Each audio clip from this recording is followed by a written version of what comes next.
Vamos a iniciar hoy una serie de enseñanzas durante todo el año 2026. A esta serie le llamamos A través de la Biblia. Vamos a ir conociendo varias historias de la Escritura y vamos a traer y extraer enseñanzas para cada uno de nosotros de estas Escrituras. Hoy vamos a hablar de la tibieza espiritual. La tibieza espiritual, y para eso vamos a ir al libro de 1 Samuel capítulo 5. Vamos a empezar en el verso 1. Cuando los filisteos capturaron el arca de Dios, la llevaron desde Ebenezer hasta Asdod. Y tomaron los filisteos el arca de Dios y la metieron en la casa de Dagón y la pusieron junto a Dagón. Verso 3. Y cuando al día siguiente los de Asdod se levantaron de mañana, he aquí Dagón postrado en tierra delante del arca de Jehová. Y tomaron a Dagón y lo volvieron a su lugar. Y volviéndose a levantar de mañana el día siguiente, he aquí que Dagón había caído postrado en tierra delante del arca de Jehová, y la cabeza de Dagón y las dos palmas de sus manos estaban cortadas sobre el umbral, habiéndole quedado a Dagón el tronco solamente. Por esta causa los sacerdotes de Dagón y todos los que entran en el templo de Dagón no pisan el umbral de Dagón en Asdod hasta hoy. Y se agravó la mano de Jehová sobre los de Asdod y los destruyó y los hirió con tumores en Asdod y en todo su territorio. Y viendo esto, los de Asdod dijeron: no quede con nosotros el arca del Dios de Israel, porque su mano es dura sobre nosotros y sobre nuestro Dios Dagón. Convocaron pues a todos los príncipes de los filisteos y les dijeron: ¿qué haremos del arca del Dios de Israel? Y ellos respondieron: pásese el arca del Dios de Israel a Gat. Y pasaron allá el arca del Dios de Israel. Y aconteció que cuando la habían pasado, la mano de Jehová estuvo contra la ciudad con gran quebrantamiento, y afligió a los hombres de aquella ciudad desde el chico hasta el grande. Y se llenaron de tumores. Entonces enviaron el arca de Dios a Ecrón. Y cuando el arca de Dios vino a Ecrón, los ecronitas dieron voces diciendo: han pasado a nosotros el arca del Dios de Israel para matarnos a nosotros y a nuestro pueblo. Y enviaron y reunieron a todos los príncipes de los filisteos, diciendo: envíen el arca del Dios de Israel y devuélvanla a su lugar, y no nos mate a nosotros ni a nuestro pueblo, porque había consternación de muerte en toda la ciudad, y la mano de Dios se había agravado allí. Y los que no morían eran heridos de tumores, y el clamor de la ciudad subía al cielo. Vamos a dejar ahí la lectura de la santa palabra del Señor. Déjenme explicarle 4 cosas con relación a lo que acabamos de leer antes de empezar con la enseñanza. Lo primero es: ¿quiénes eran los filisteos? Los filisteos eran un pueblo que habitaba lo que hoy conocemos como la Franja de Gaza. Era un pueblo que quedaba al sur de Israel, parte baja de la nación de Israel. Eran pueblos grandes, fuertes, pueblos costeros prácticamente. Tenían 5 ciudades principales: Gaza, Ascalón, Gat, Ecrón y Asdod, que son los que ustedes pudieron leer allí dentro de la historia. Eran un pueblo que tenían mucho conocimiento acerca de la metalurgia. Eran buenos para hacer hierro, para hacer cosas en metal. Era un pueblo muy fuerte, muy poderoso. Lo segundo es ubicarlos en el tiempo en el cual Israel se encuentra. Israel no tiene rey en este momento, está en el tiempo de los jueces. En este momento no hay un rey que gobierne a toda la nación. Lo que tenemos son un grupo de jueces dispersos por todo el país que estaban para decirle a la gente cuál era la voluntad de Dios con relación a cualquier asunto, sea familiar, sea del trabajo o X o Y circunstancia. Para eso estaban los jueces. Ahora, ya hemos leído que el tiempo de los jueces es un tiempo de calamidad en Israel. ¿Por qué es un tiempo de calamidad nacional? Porque es un tiempo en donde nadie hace la voluntad de Dios. Un tiempo están bien con Dios, un tiempo están re mal con Dios. En el tiempo en que están tan mal con Dios, el Señor viene y los entrega en manos de sus enemigos. Los enemigos han sido diversos. En este caso estamos hablando de los filisteos, que eran uno de esos pueblos enemigos de Israel durante el tiempo de los jueces. Entonces, no había una sola dirección. La misma Biblia dice, si usted lee el libro de Jueces, que cada quien hacía lo que bien le parecía. En este momento estamos hablando de que Israel está atravesando una crisis nacional en la que cada quien hace lo que quiere. No hace lo que Dios dice, sino hace lo que quiere. Tercero, por favor, cuando hablamos de los filisteos, debemos entender que los filisteos, por supuesto, era un pueblo ajeno a Israel, por lo tanto es un pueblo ajeno al Dios de Israel. Los filisteos tenían varias deidades, algo así como los mayas, que los mayas tenían al dios sol, al dios maíz, al dios luna, etcétera, etcétera, etcétera. Los filisteos eran iguales. El dios principal de los filisteos era precisamente este Dagón. Dagón era la deidad principal. Ahora, en la Biblia Dagón se menciona 3 veces, solamente 3 veces. Quiero leerle así rapidito las 3 veces. La primera la leemos en Jueces 16, verso 23. Entonces los principales de los filisteos se juntaron para ofrecer sacrificio a Dagón, su dios, y para alegrarse, y dijeron: nuestro Dios entregó en nuestras manos a Sansón, nuestro enemigo. Es la primera vez que vemos a Dagón mencionarse en la Biblia, es con relación a Sansón. Hay una segunda vez que sucede después de la historia que estamos leyendo, Primera de Crónicas capítulo 8. Vamos a leer el verso 8, por favor. Sucedió al día siguiente que al venir los filisteos a despojar a los muertos, hallaron a Saúl y a sus hijos tendidos en el monte de Gilboa.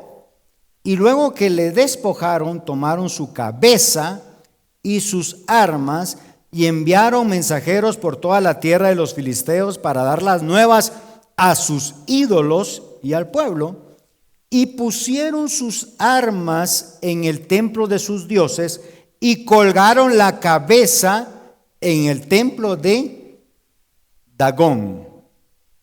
Colgaron la cabeza, está hablando del rey Saúl, colgaron la cabeza del rey Saúl en el templo de Dagón. Ese es un segundo relato que tiene que ver. Dese cuenta, por favor, que hay una relación entre filisteos, dios Dagón, y entre estos dos e Israel.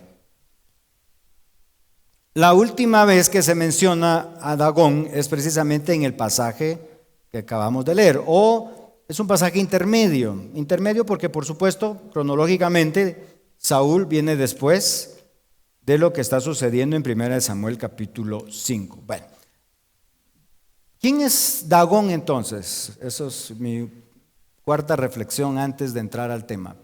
Dagón era un dios híbrido, o al menos era un ídolo híbrido. Era un sireno. Dagón tenía la mitad del cuerpo forma de pez y la mitad hacia arriba forma de humano. La Biblia no nos pone tanto énfasis en Dagón, así que nosotros tampoco le vamos a dar tanto énfasis, pero si usted quiere saber más de Dagón, solamente googleelo. Dios de los filisteos, Dagón, y le va a aparecer fotos. Ahora de la inteligencia artificial lo puede poner usted a la par de él para que se puedan tomar una selfie. Entonces, ahí ya no hay problema. O sea, yo cumplo con decirle a ustedes qué es lo que la Biblia menciona acerca de este ídolo llamado Dagón. Y si tienen curiosidad, quítesela, vaya a leer y a estudiar. Bueno, ¿qué aprendemos entonces de 1 Samuel capítulo 5? Bueno, 3 cosas le quiero enseñar. La primera, Dagón era un dios híbrido, ya lo vimos. Era un dios híbrido. Era un dios que ni estaba bien en el agua y tampoco estaba bien en tierra. No sé si me voy a entender. Es un dios híbrido, ni en el agua ni en tierra. Entonces, para mí, Dagón representa en nuestros tiempos, en nuestra sociedad, la falta de absolutos en nuestra sociedad.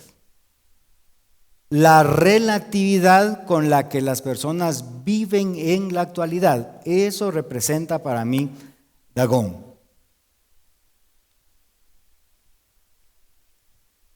No hay absolutos. ¿Qué son absolutos? Los absolutos son resoluciones, son convicciones, sean morales o no, que una persona tiene. Le voy a poner un ejemplo así para que usted lo analice junto conmigo. En este momento yo sé que más de alguno de nosotros no nos queda nuestra ropa porque acabamos de pasar las fiestas de fin de año. No sé si ya se pesaron para darse el susto del 31 de octubre adelantado, ¿verdad? Algunos pasaron 10, 15, 20, algunos llegaron a 40 libritas. Entonces, ya la ropa como que no queda, la ropa se achiquitó, tal vez mucho frío. Bueno, entonces usted dice, no, este 2026 me voy a proponer y voy a bajar de peso. Un buen objetivo, ¿sí o no? Es una buena forma de decir, esa ropa no la voy a tirar. Otra vez, talla S, ven a mí. Allá por octubre ya recuperó su talla S y después otra vez triple XL. La situación es que médicamente hablando o científicamente hablando, la única forma de poder bajar de peso es que usted coma menos y gaste más energía. No sé si me voy a entender con eso. Si usted gasta 3,000 calorías al día y quiere bajar de peso, entonces debe de comer entre sus alimentos unas 2,000 calorías. Pues. Calorías es la medida de calor que surge para poder medir la cantidad de actividad física que nosotros debemos hacer todos los días. ¿Ves? La única manera de bajar de peso es hacer más, comer menos. ¿Quién dice gloria a Dios? Va. Entonces viene la gente y empieza a ver en la tele la programación y dice, solo por hoy te chupa panza. Oh, bienvenido el té chupa panza. Ojo, ¿qué le están diciendo? No es necesario comer menos de hacer más ejercicio. ¿Qué le están diciendo? Tómese, no haga nada, tómese su té chupa panza. Ah, no, pero la amiga dice por ahí, no. A mí lo que me funcionó fue el agüita de limón en ayunas. Y para que haga más fuerza en cruz, el limón. Tiene, mire, poder de Dios. Así, mire, así va a bajar de peso. Dígame si es verdad o no. Todavía dudan en decirme sí o no, ¿verdad? No. Espérese. La avena integral en ayunas. Sí, pero busque que sea integral y hasta la marca le dan, porque si no es esa marca, no funciona el secreto. Todas las mañanas, mire, yo ya voy bajando 20 libras. Tal vez es diabético y pues está bajando de peso, pero él ya bajó 20 libras. Algunos dicen, no, de verdad eso está tomando para mí, no. Una mifaja reductora. Buenos días. Ay, qué bueno verlos a todos. No puede respirar, pero está esbelto. Solo se quita la... Padre Santo, y sale. Sale volando. Ya Dios se está riendo conmigo. Hay una sola verdad. Es que no pueden haber varias verdades. Hay una sola verdad. ¿Cuál es la verdad en lugar? Estamos hablando de bajar de peso. Solo quiero relacionar. ¿Cuál es la verdad para bajar de peso? Dejar. Perdone la expresión chapina que voy a usar. Dejar de tragar. Y empezar a gastar más energía, a caminar más, a correr más. ¿Me doy a entender? Esa es la verdad, pues. Ahora, ¿qué son todas las demás cosas que le acabo de mencionar? Por favor, dígame. ¿Son? Eso, son mentiras. Eso es. A ese punto quiero llevarlo. La sociedad de hoy es una sociedad que se rige por mentiras. La sociedad de hoy no le interesan los absolutos. Puede ser que para él sea bueno, pero para él no sea malo. O al revés, viceversa, como usted quiera decirlo. Para algunos robar es malo, pero si tiene hambre, pobrecito que robe. Peor es que se muera de hambre. Ahora le pregunto, ¿robar es malo? Aunque me esté muriendo de hambre. ¿Verdad? Que sí es malo. Absolutos. Absolutos.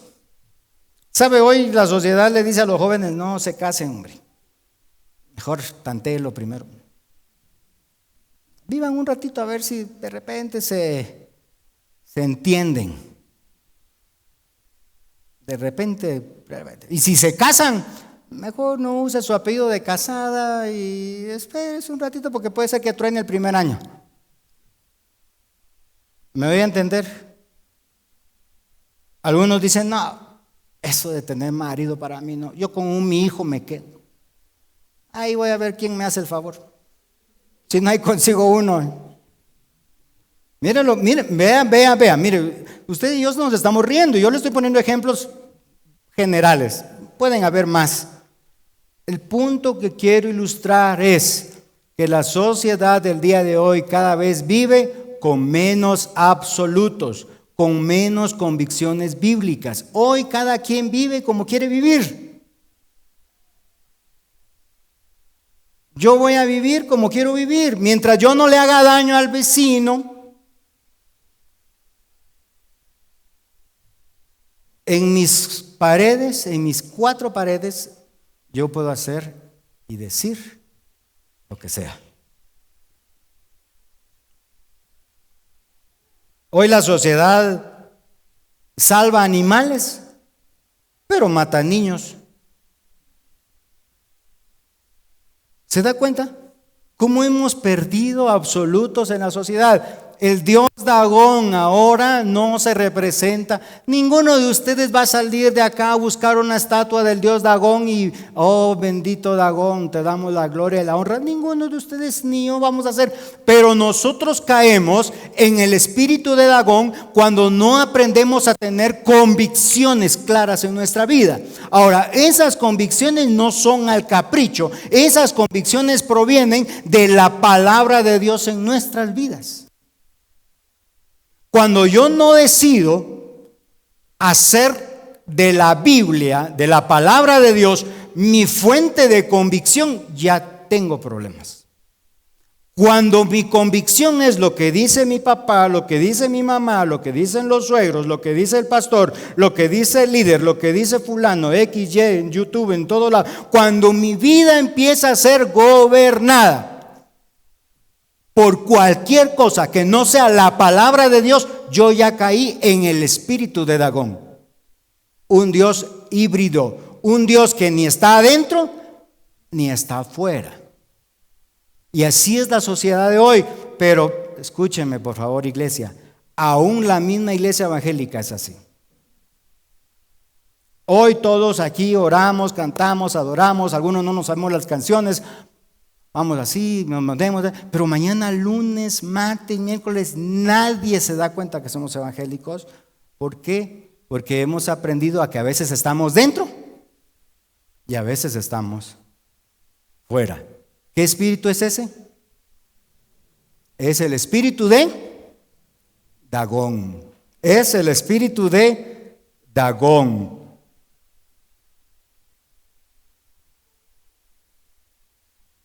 No hay absolutos. Cuando alguien está bajo la influencia de Dagón, ya no ve absolutos. Lo que ve es su conveniencia. Si me conviene, lo abrazo, lo acepto, lo creo. ¿No me conviene? No, mejor para alguien más. Segundo, por favor. Lo primero, entonces, Dagón es la representación de los no absolutos, tanto de la sociedad como de la iglesia. Pero número dos, Dagón también representa la tibieza espiritual. Y de ahí sale el nombre de la enseñanza de hoy. La tibieza espiritual. La tibieza espiritual es un estado en el que mucho creyente ha caído desde hace varios años.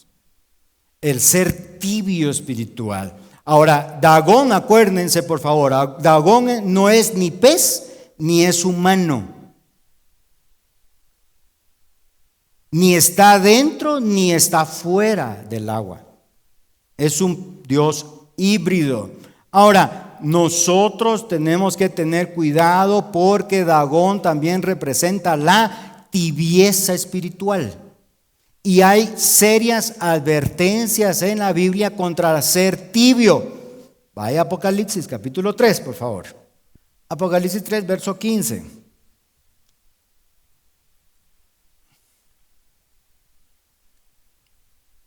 Yo conozco tus obras, que ni eres frío ni caliente.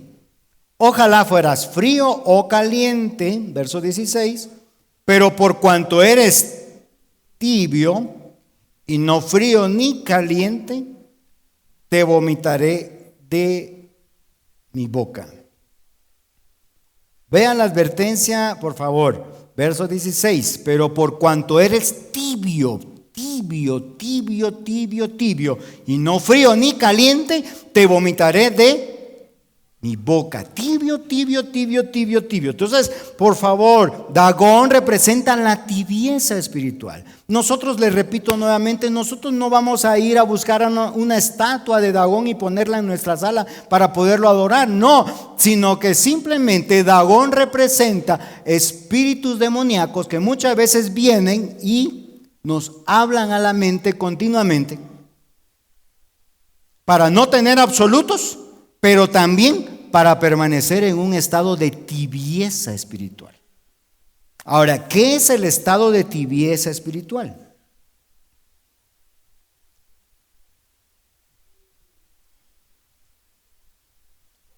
Ahí lo menciona el verso 17, por favor.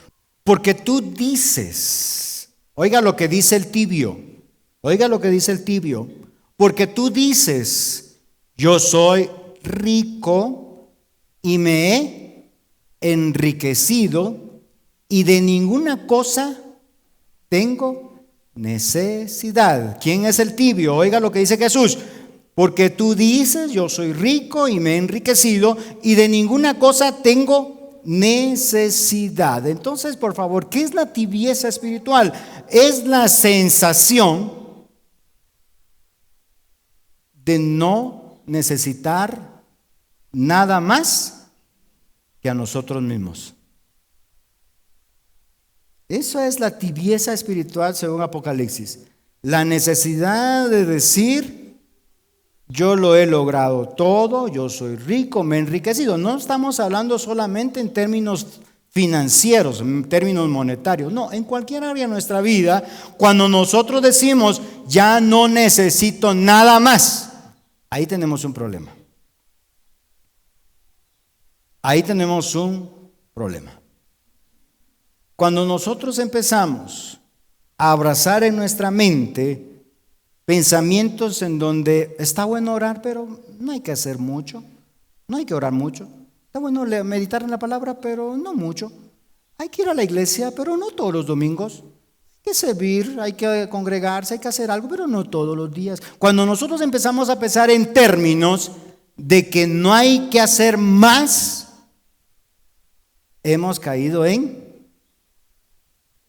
tibieza. En tibieza. Cuando estamos cómodos dando lo mínimo. Cuando estamos cómodos dando lo mínimo para Dios. Ahí estamos ya en un punto de tibieza espiritual. Tibieza. Para el tibio espiritual, haber venido hoy a la iglesia es suficiente. Con que vaya que vine. Y peor, si ya me están regañando, mejor ya nunca más regreso. Lo mínimo. Un poquito de ofrenda, un poquito de involucramiento, un poquito de oración, un poquito de cada cosa espiritual. Acuérdense que en términos, estamos hablando de tibieza espiritual. Estamos hablando de alguien que ya llegó a un punto en donde ya no quiere más de Dios. Ay, no, hermano, es que eso no es posible. Yo sin Dios no me puedo estar, yo sin Dios no puedo vivir. Bueno, entonces, ¿cuánto de la palabra conocemos? ¿Cuánto de la palabra leímos esta semana? No tuve tiempo, hermano. Muchas uvas que comer.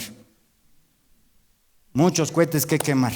No hubo tiempo, hermano. 15 días que no tuvimos cultos. ¿Cuántos versículos nos aprendimos de memoria? ¿Cuánta oración tuvimos? ¿Cuánta búsqueda de Dios tuvimos en nuestra casa, en nuestro hogar, en nuestra vida? Me doy a entender. El tibio dice, poquito suficiente. ¿Para qué más? La tibieza espiritual la describe Jesús en el verso 17, ahí mismo en Apocalipsis 3.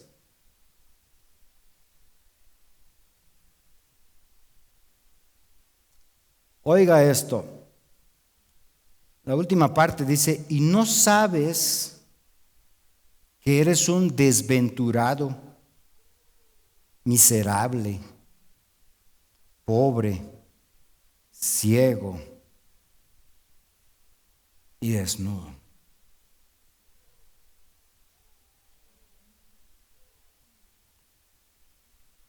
¿Oyó lo que dijo Jesús? Vean 5 características.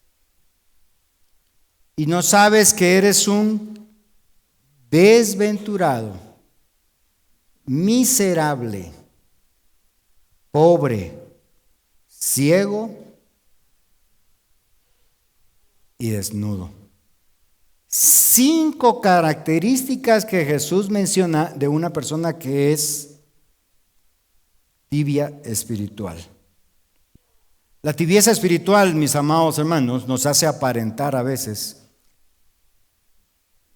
y a otras, bueno, en algunas personas a veces, en algunos es una regla la tibieza espiritual, nos hace aparentar espiritualidad delante de la gente. ¿Quién de nosotros puede sinceramente decir que el que está a la par está muerto espiritual?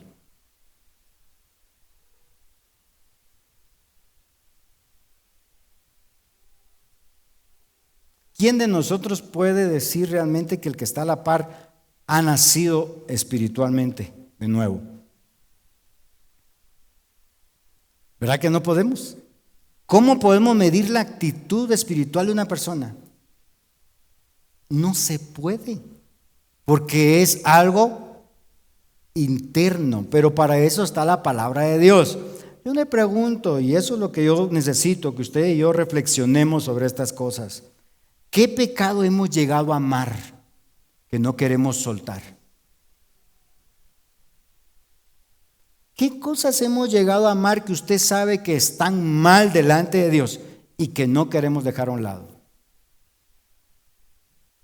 Espíritu de Dagón, tibieza espiritual. ¿Cuáles son las costumbres que, aunque no son pecaminosas, no queremos dejar? Porque nos roban tiempo a veces para buscar al Señor. Eso es espíritu de Dagón. Ahora, hermano,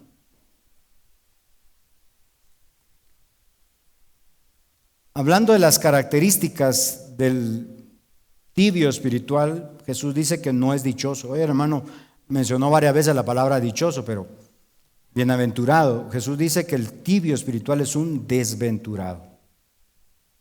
Es alguien que no tiene dicha. Quiere decir que si usted y yo conocemos a alguien, o nosotros mismos somos alguien que nunca está feliz, tal vez porque estamos tibios. Algunos de nosotros se mantiene enojado todo el día. Desde que se levanta en las mañanas, son matando trastos, tirando las chancletas, chamarras, otra vez ir a trabajar, porque no solo me mandan el pisto y no me meo. Alguien que está todo el día tirando indirectas, chismeando, murmurando. O sea, es alguien que solo se acerca uno a él y ya está uno marchito también. Eso es el tibio, es un desventurado, es alguien que no es dichoso, es alguien que no es feliz, pues. Mire, dice la Biblia que es alguien miserable. Miserable, es alguien miserable, es alguien que no comparte, alguien que no da, alguien tacaño. ¿Conoce usted a alguien así? No, mire, lo mío es mío y lo suyo también es mío. Y si le sobra un poquito, también va a ser para mí. Miserable. Miren la tibieza espiritual. Por eso les estoy poniendo el ejemplo de quién es alguien tibio. Y no para que usted piense en aquel vecino. Eso es para aquel, lástima que no vino hoy. No. Es para que usted le pase un checklist a su propia vida y yo también. Vamos a ver. ¿Será que últimamente he estado muy desventurado? Muy bravo, enojado, descontento y le dando, maltratando a todo mundo. Si usted dice, ya mire la carita de alguno riéndose, si usted dice el check, ahí está, hay tibieza espiritual. Hay que contrarrestar eso. Y lo segundo es miserable. Ahora todo lo que se trata de dar, no estamos hablando solo de dinero, sino dar nuestro tiempo, dar nuestra voluntad, dar nuestro servicio, acercarnos más a otras personas, etcétera, etcétera, etcétera. Hemos estado así, ¿no? Dice usted, no. Ahora dice la Biblia, pobre. Sí. Eres un desventurado, miserable, pobre. Por supuesto, la Biblia se está refiriendo a pobreza material, pero también a pobreza espiritual. Y aquí sí hay algo importante, fíjese. ¿Alguna vez alguien le pide consejo a usted y lo único que sale de usted es los libros de Og Mandino? No sé si todavía existen los libros de Og Mandino, pero bueno. Libros de psicología. Fíjese que los 10 pasos para ser feliz del psiquiatra fulano de tal son estos.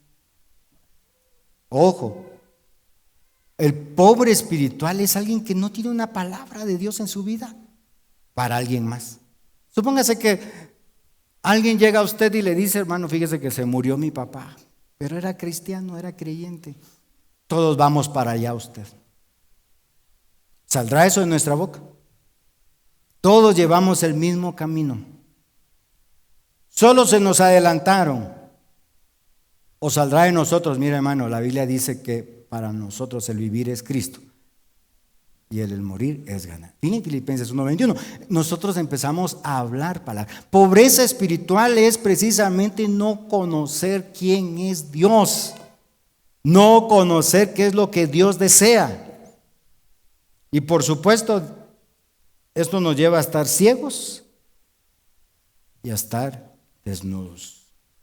Número 3, por favor, déjeme terminar ya el mensaje de hoy casi.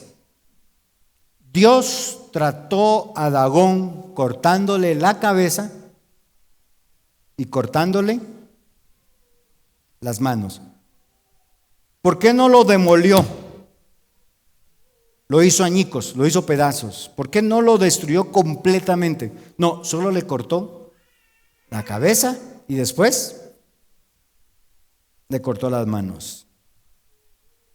Déjeme decirle lo que yo creo, lo que el Señor puso en mi corazón. La cabeza es una representación de nuestra manera de pensar. Y las manos es una representación de nuestras acciones. Por favor. Usted hace con esto lo que cree que es correcto con esto. ¿Me explico? Usted hace con sus manos lo que cree que es correcto. Acá, acá, acá. ¿Cómo es que caemos en la tibieza espiritual cuando nosotros dejamos a un lado los absolutos de la palabra del Señor? Cuando en esta mente ya me empieza a gobernar lo que dice el gurú fulano de tal, lo que dice el que ha levantado 20,000 iglesias, el que ha levantado 10,000 empresas. Cuando yo empiezo en esta mente a dar cabida, y que no está mal, por supuesto, tal vez, pero cuando mi mente está cargada de lo natural y dejo lo espiritual a un lado, ¿qué cree usted que yo voy a estar haciendo con mis manos?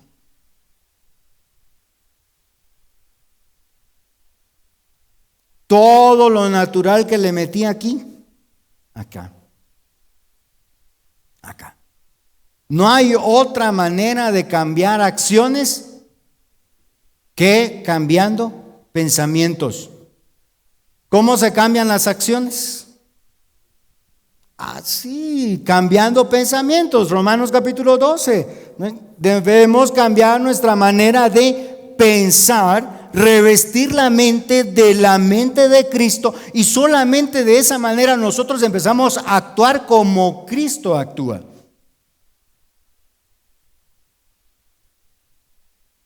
Ahora, ¿por qué es que los cristianos, por favor, cuántos creyentes hay acá? ¿Cuántos cristianos, cuántos evangélicos hay? ¿Por qué es que a veces los evangélicos no miramos con urgencia el cambiar nuestra mente con la palabra de Dios? Ahí lo quiero llevar para terminar casi.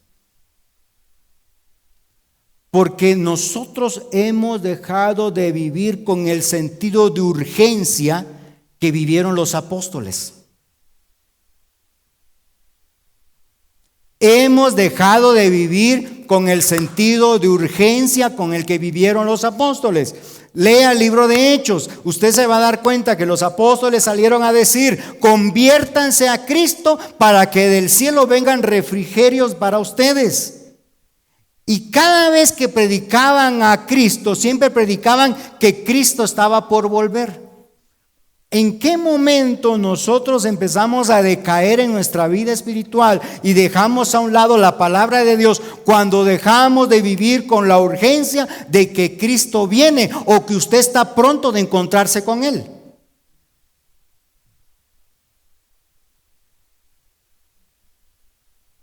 El sentido de que ya es tarde lo hace apurarse a uno, ¿sí o no? Les pregunto, hermanos, ¿el sentido de que ya es tarde lo hace a usted salir más rápido de la casa, sí o no? ¿Verdad que sí? El sentido ese de urgencia ha desaparecido de la iglesia. Entonces la iglesia se ha acomodado. No. Nos está sucediendo lo que pasó en las parábolas del Señor. En una de ellas dice que el siervo al que habían dejado encargado de la obra del Señor dijo: no, hombre, mi Señor tarda en venir. Y empezó a golpear a sus consiervos y empezó a emborracharse y a beber y a hacer todo lo malo que no podía hacer. ¿Por qué el siervo dejó de hacer las cosas correctas? Porque perdió el sentido de urgencia. Ahora, por favor, levante la mano quien está seguro que hoy a las 6 de la tarde va a estar vivo. Muéstreme el papel donde está escrito que usted hoy pasa la noche. ¿Ya vio? Que con esa perspectiva es diferente.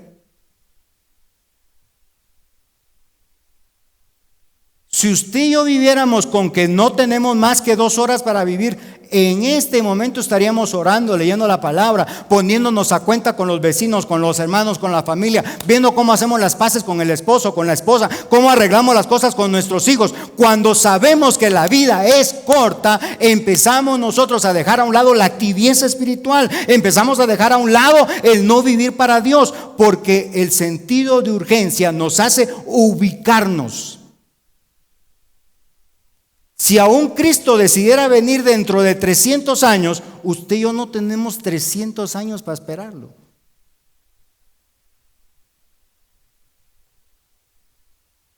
¿Me doy a entender, mi amado hermano? Déjeme terminar acá con un ejemplo que tal vez no va a ser muy espiritual, pero yo creo que va a amarrar bien lo que quiero enseñarles. Estábamos hablando hace ratito de perder peso. Por eso le digo que no es muy espiritual, pero va a amarrar lo que les voy a enseñar. La persona que quiere bajar peso puede bajar cantidad de dietas increíbles, cantidad de rutinas de ejercicio magníficas, ponerse la mejor ropa deportiva que quiere, comprar lo que sea y hacer lo que sea, tratar de hacer un montón de cosas, pero aún así no ver ningún resultado.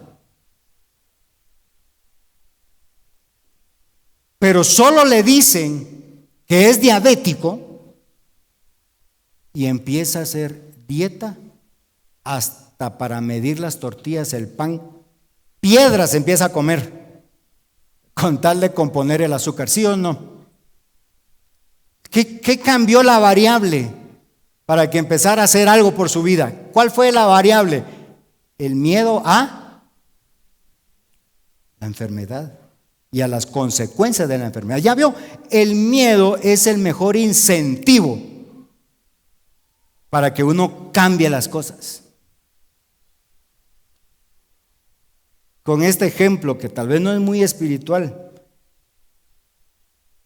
el miedo a que en cualquier momento podamos morir y entregarle cuentas de nuestra alma a Dios, debería hacernos orar más, leer más la palabra, congregarnos más, servir más. Aquí tenemos muchas áreas, voluntarios nos están faltando para muchas áreas. Involúcrese, métase a hacer algo este año, no nos deje solos, somos muy poquitos los que estamos trabajando como voluntarios dentro de la iglesia, pero el miedo es lo que hace que digamos, no, yo voy a servir más al Señor, este 2026 no me quedo como estoy, porque puede ser que este sea mi último año en la tierra. Ay, hermano, tan pesimista. Es que así se debe de vivir la vida. Si usted y yo pensamos que tenemos 40 años más de vida, ¿cuándo nos componemos para Dios?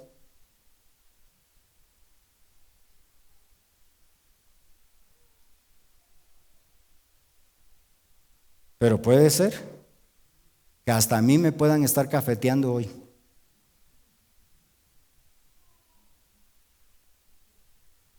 O tal vez dentro de 2, 3 meses. Ay, tan bueno el pastor. Nos predicó sobre la tibieza. A mí ya está con el Señor él.